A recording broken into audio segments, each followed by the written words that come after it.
Gracias. Con el permiso del diputado presidente.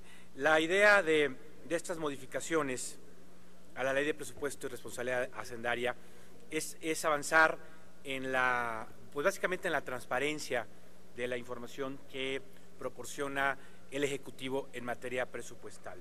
La Ley de Presupuesto fue definitivamente un avance en un tema que era normalmente o solamente normado por un decreto de presupuesto, y que no tenía una normatividad clara en términos de la administración global del gasto.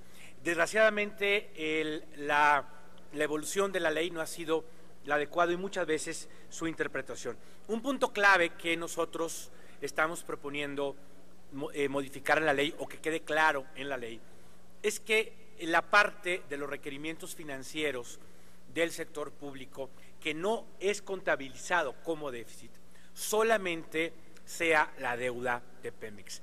Así lo establece la ley, valga decir, pero en distintas leyes de ingreso, con la finalidad, creo yo, de ocultar el creciente déficit gubernamental, se han establecido otros conceptos como la deuda SFE o los llamados proyectos de alto impacto. Esto no está en la Ley de Presupuesto y Responsabilidad Hacendaria, y queremos que quede claro que en otros ordenamientos no puede haber una clasificación de deuda distinta. Esto con la finalidad de que quede claro cuáles son los niveles de endeudamiento del sector público y poder cumplir la meta de déficit que establece la propia ley, porque ahora no se está avanzando a cumplir la meta propuesta, sino que se están usando otro tipo de clasificaciones para evitar decir, por ejemplo, que este año, por ser tercer año consecutivo, el déficit del sector público será de más de 3 puntos del producto. Queremos avanzar también en el tema de datos abiertos. El presupuesto, las finanzas públicas no han avanzado en datos abiertos. Las presentaciones de la información no son en bases de datos manipulables que nos permitan inmediatamente pues tomar decisiones, conocer qué pasa en términos de gasto. El presupuesto de egresos de la Federación y todo el paquete que se nos entregó hace unas semanas no fue entregado, por ejemplo, en un archivo de Excel, en donde uno rápidamente pues pudo haber identificado en unas horas, en unos días, a qué correspondía cada partida de gasto, sino que tuvimos que solicitar a Hacienda, llegó días después, etcétera, este tipo de presentaciones, lo cual seguramente retrasó el asunto.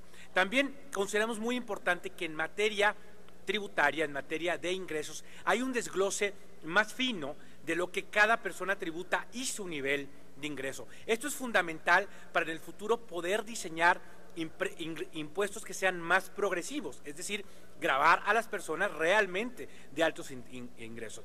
Esto es una corriente que ha surgido con mucha fuerza a raíz del famoso estudio de Piketty sobre desigualdad y la necesidad de gravar al 1% más rico de la población, y cómo incluso los análisis y los indicadores que miden desigualdad cambian si uno utiliza encuestas ingreso-gasto o uno utiliza, por ejemplo, datos fiscales. La desigualdad en México, utilizando símiles de datos fiscales, porque no los tenemos claramente, empeora de manera muy importante si no se usa una encuesta de gasto y en su lugar se utilizan datos fiscales. Y en tercer lugar, queremos regular con mayor precisión tanto los fideicomisos como el fondo petrolero. En ambos casos consideramos necesario que cada trimestre haya un reporte no solo de los fideicomisos que creó la administración pública, sino también de los que participa.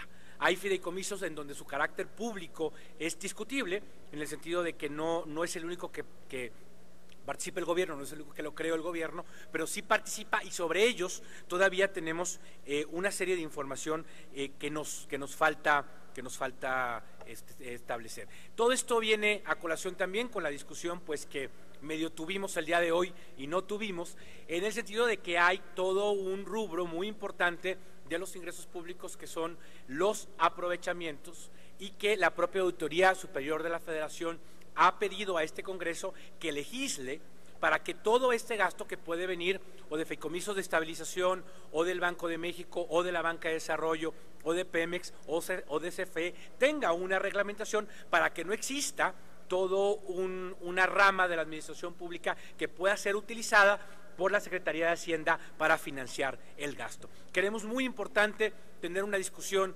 seria sobre la ley de presupuesto y gasto eficiente. Mañana será abierta a discusión esta ley con la idea de discutir la manera de repartir el remanente de operación del Banco de México, y mañana también muchas de estas propuestas que estamos haciendo las haremos como reservas en la comisión. Muchas gracias.